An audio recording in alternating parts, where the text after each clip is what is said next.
ભારત અને પાકિસ્તાન વચ્ચે યુદ્ધના ભણકારા આ પ્રકારનો સાયરન વાગે તો ગભરાશો નહીં, પરંતુ હા, યુદ્ધની સ્થિતિ સમયે આવા પ્રકારના સાયરનના અવાજ સાંભળવા મળતા હોય છે.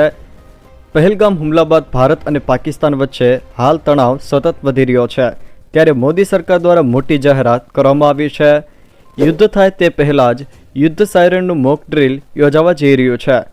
જો કે આ યુદ્ધ સાયરન શું છે, તે ક્યારે વગાડવામાં આવે છે, સાયરન વાગે ત્યારે શું કરવું જોઈએ અને ક્યાંથી આ સાયરન વાગે છે, તેમજ ઇતિહાસમાં પહેલાં ક્યારે આ પ્રકારના સાયરન વગાડવામાં આવ્યા છે, એ તમામ માહિતી વિશે વિડીયોમાં વાત કરીશું, તો છેલ્લે સુધી જોતા રહેજો. તે પહેલાં તમે અમારી ચેનલમાં નવા છો તો ચેનલને સબસ્ક્રાઈબ કરી લેજો, જેથી મારા આવનારા તમામ વિડીયોની માહિતી તમારા સુધી પહોંચી શકે.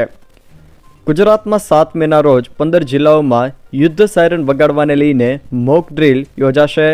સાથે જ યુદ્ધના સમયે કેવી સાવચેતીઓ રાખવી જોઈએ તેને લઈને પણ મોક ડ્રીલ યોજાવા જઈ રહી છે. 7 મેના રોજ સાયરન વાગશે તો ડરશો નહીં. યુદ્ધ સાયરન શું છે એના વિશે વાત કરીએ તો આ એક સ્પેશિયલ એલાર્મ સિસ્ટમ છે, જેનો ઉપયોગ જોખમની સ્થિતિમાં લોકોને ચેતવણી આપવા માટે થાય છે.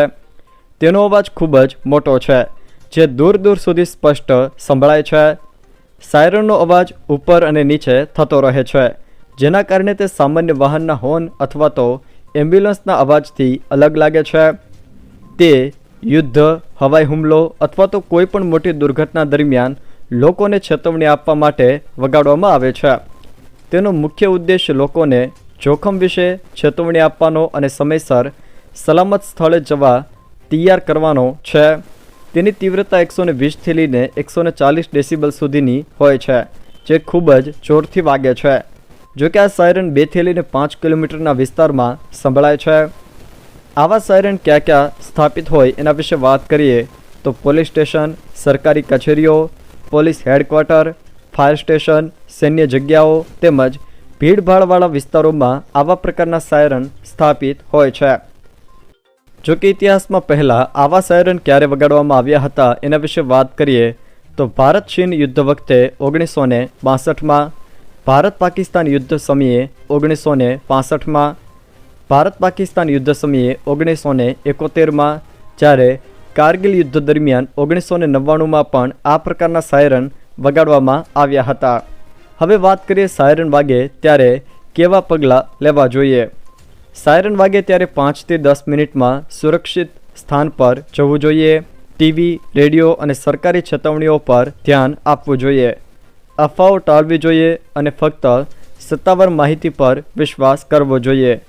વહીવટીતંત્રની સૂચનાઓનું પાલન કરવું જોઈએ અને એવા સમયે શાંત રહેવું જોઈએ અને ગભરાવવું જોઈએ નહીં.